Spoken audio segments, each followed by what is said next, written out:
अली खुमैनी को मारने के बाद अमेरिका को लगा कि अब ईरान का खेल खत्म हो चुका है, अब वहां पर सत्ता परिवर्तन हो जाएगा क्योंकि वहां की पब्लिक अब सड़कों पर उतर जाएगी और वहां पर बगावत कर देगी। लेकिन ऐसा कुछ हुआ नहीं। इसके बदले ये हुआ कि वहां पर अब मोर रेडिकल लीडर्स सत्ता में आ गए हैं जो कि मिलिट्री कमांडर्स है, जिनका नेगोशिएशंस में कोई बिलीव ही नहीं है। अब इससे हुआ यह है कि गल्फ स्टेट्स यानी कि सऊदी, कतर खास तौर पर, इनमें एक पैनिक क्रिएट हो गया। ये अपनी सिक्योरिटी को लेकर अब बहुत ज्यादा चिंतित हैं और इसलिए इन्होंने पाकिस्तान को अप्रोच किया है कि आप हमारी सिक्योरिटी करो, अपनी फौज भेजो हमारी सिक्योरिटी के लिए, इसके लिए हम आपको पैसे भी देंगे। अब सोचिए, वही गल्फ स्टेट है जो आज तक अमेरिका के ऊपर डिपेंड रहते थे अपनी सिक्योरिटी। अमेरिका का ये एक तरीके से प्रोटेक्टिव स्टेट हुआ करते थे, लेकिन आज ये पाकिस्तान का अप्रोच कर रहे हैं। तो सोचिए कितना बदल चुका है, क्योंकि अब अरब के अंदर अरब स्प्रिंग 2.0 आने की पूरे पूरे चांसेस बन चुके हैं। इसके कारण मैं आपको बताता हूं। ईरान का अकेले युद्ध में अमेरिका और इजराइल के साथ भिड़ने से एक मैसेज जा रहा है इस्लामिक वर्ल्ड में कि ईरान ही इकलौता ऐसा कंट्री है जो पैलेस्टीनियन के लिए लड़ रहा है। और गल्फ स्टेट्स खासतौर पे सऊदी अरब, यूएई, ये सब अब पपेट स्टेट बन चुके हैं वेस्टर्न के। तो अब ये पैलेस्टीनियन या के लिए नहीं लड़ाई करते हैं। तो अब ईरान के साथ में कॉमन मुस्लिम जो थे उनकी सिंपैथी आनी शुरू हो चुकी है, क्योंकि उनको लगता है कि यही सब कुछ ठीक करेंगे, यही पैलेस्टीनियन को वापस लेके आएंगे। इसका डर सबसे ज्यादा गल्फ स्टेट के अंदर फैल गया है, क्योंकि अब उनको लगता है कि हो सकता है कि कल को हमारी ही पब्लिक हमारे अगेंस्ट में रिवोल्ट कर दे और हमको जैसे पहले बहुत सारे रूलर्स को मार गिराया था अरब स्प्रिंग के दौरान में। सबसे पहले तुनिशिया में हुआ 2011 में। तुनिशिया में 2011 में प्रेसिडेंट वहां के 20 सालों की पावर के बाद रिजाइन देके वहां से भाग गए थे। इसके बाद 2011 में ही इजिप्ट में भी हुआ यही इंसिडेंट, जहां पे हुस्नी मुबारक ने अपनी सत्ता छोड़ी और वहां से भाग गया। लीबिया में हुआ, मोहम्मद गद्दाफी को मार दिया था अमेरिकन स्ट्राइक में और वहां पर पब्लिक में सिविल वार सिचुएशंस खड़ी हो गई, जिससे कि फिर इसके बाद सीरिया में हुआ।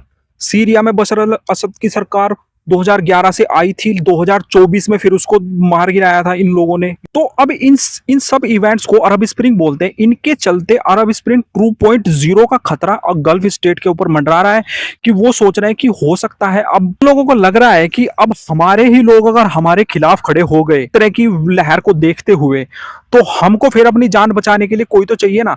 तो इसलिए उन्होंने पाकिस्तान का अप्रोच किया और पाकिस्तान को $5 बिलियन देने की बात कही है कि अपनी फौज को भेजो, हमको प्रोटेक्ट करो। क्या देश के टॉप लीडरशिप को मारना ही सॉल्यूशन है? अगर ये सही बात होती तो सद्दाम को मारा था इराक में इन लोगों ने और गद्दाफी को मारा था लीबिया में, तो क्या वहां पर सिविल वार नहीं खड़ा हुआ? वहां पर शांति आ गई? वहां पर आज भी सिविल वार चल रहा है, क्योंकि वहां पर कोई बात करने वाला ही नहीं है। वहां पर सब अपने हिसाब से काम कर रहे हैं। अली खुमैनी को आप जैसा भी कहिए, लेकिन उसने ईरान न्यूक्लियर डील 2015 में बात की थी। वो नेगोशिएशन जानता था कि सारा हल नेगोशिएशन से ही निकलेगा। आखिर युद्ध करने के बाद में भी आपको नेगोशिएशन टेबल पर ही जाना पड़ेगा अगर शांति व्यवस्था बनानी है। तो आप ऐसा नहीं कर सकते कि सालों साल तक युद्ध चलता रहेगा। अब देखिए, इसराइल के लिए ये एक टैक्टिकल विन बोल सकते हैं हम इसको, क्योंकि उसने ईरान के मिसाइल प्रोग्राम को तबाह कर दिया है और न्यूक्लियर प्रोग्राम को भी थोड़ा डिले कर दिया है, उसको टाइम मिल गया है। और ये अमेरिका के लिए एक स्ट्रेटेजिक डिजास्टर भी साबित हुआ, क्योंकि ईरान का न्यूक्लियर प्रोग्राम कभी रुका ही नहीं और ज्यादा अंडरग्राउंड चला गया है। और दूसरा ऑब्जेक्टिव था सत्ता परिवर्तन करने का, वो भी नहीं हो पाया है, क्योंकि और ज्यादा कट्टरपंथी अब सत्ता में आ चुके हैं।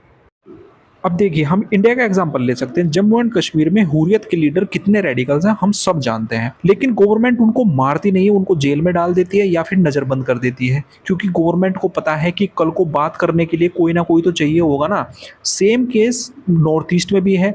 नागा ट्राइब से, मिजो ट्राइब से, कितने सारे रिबेल ग्रुप है वहां पर, लेकिन किसी को मारते नहीं है, उनको नेगोशिएशन टेबल पर लेके आते हैं। इसी का रिजल्ट था कि नागा पीस अकॉर्ड हुआ था रिसेंटली। ये होता है कि हमको नेशनलिस्ट लीडर में और टेररिस्ट ग्रुप में, नॉन स्टेट एक्टर्स में फर्क करना जरूरी है, क्योंकि आखिरकार नेगोशिएशंस ही सब कुछ काम पूरा करेगी। बिना नेगोशिएशंस के कुछ भी नहीं होने वाला है। ईरान फिलहाल नौसेना की कमान में। आप इस बात का अंदाज़ा इससे लगा सकते हो कि वहाँ के लीडरशिप ने इंडियन शिप्स को अलाउ किया हुआ है कि स्ट्रेट ऑफ हॉर्मुज से निकल सकते हैं विदाउट एनी रेस्ट्रिक्शंस।